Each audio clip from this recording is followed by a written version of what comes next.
ఇక్కడ అందరం కలిసి అన్ని పార్టీల మద్దతుతోని ధర్నా నిర్వహించడం జరుగుతుంది. గత 5 నెలలుగా పూర్తి దారి బంద్ అయిపోయింది. మరి ఆ ప్లేస్లో అందరూ ఓనర్ పరశురామ్ యాదవ్ గారు నాదని చెప్పి అక్కడ బిల్డింగ్ కట్టడం జరుగుతుంది. మరి అది మేము ఓపెన్ ప్లేస్ అని చెప్పని మేము ఈరోజు మేము అనుకున్నాం. కానీ వాళ్ళు వాళ్ళ ఓపెన్ ప్లేస్ను ఓనర్ ప్లాట్గా వాళ్ళు చూపిస్తూ మరి అక్కడ అక్రమ నిర్మాణాలు చేపడుతున్నారు. దాని విషయంలో మేము 5 నెలల నుంచి కూడా తిరిగిన ఆఫీస్ లేదు. ఎంఆర్ఓ ఆఫీస్ గోల్కొండ కలెక్టర్ వరకు కూడా తిరిగాము. ఇప్పుడు డీసీ నుంచి కూడా హెడ్ ఆఫీస్ వరకు కూడా మేము 2 సార్లు 3 సార్లు ఇవ్వడం జరిగింది. అయినా కూడా స్పందన లేదు. అక్కడ మొత్తం అక్కడ జోనల్ ఆఫీస్లో ఏసీకి డబ్బులు తిని ఆయన మొత్తం మేనేజ్ చేస్తున్నాడు. జోనల్ కమిషనర్ కూడా మిస్గైడ్ చేస్తున్నాడు. మేము చాలాసార్లు చెప్తే ఆయన ఏమంటాడు, ఫైల్ హెడ్ ఆఫీస్లో ఉందని ఆయన చెప్తాడు. ఆ ఫైల్ ఈయన ఏసీ దగ్గరనే ఉన్నది. ఆ ఫైల్ ఆ విషయం కూడా మేము గట్టిగా చెప్పడం జరిగింది.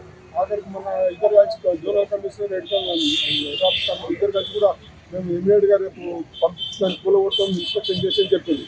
తెల్లారే ఆయన జోనల్ కమిషనర్ లీవ్ పెట్టుకున్నాడు. మరి ఎవరు ఫోర్స్ ఉందో ఏమవుతుందో తెలియదు. వీళ్ళు కావాలని అధికారులు కూడా వాళ్ళకి తప్పుగా పట్టిస్తున్నారు. ఏం ఉండదు, అది కూలిపోతుంది చెప్తున్నారు. అక్కడ కన్స్ట్రక్షన్ జరుగుతున్నది.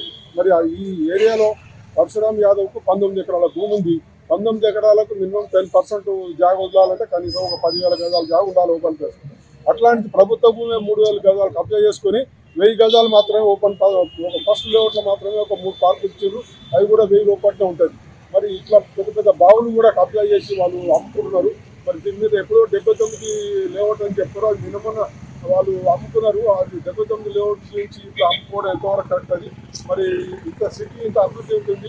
మరి పాత లేఅవుట్ల నుంచి ఎన్ని రోజులు ఇట్లా కబ్జాలు పాల్పడుతుంటే మరి అధికారులు నిమ్మకున్నట్టు వీళ్ళు చూస్తున్నారు. ఇది పద్ధతి కాదని చెప్పడం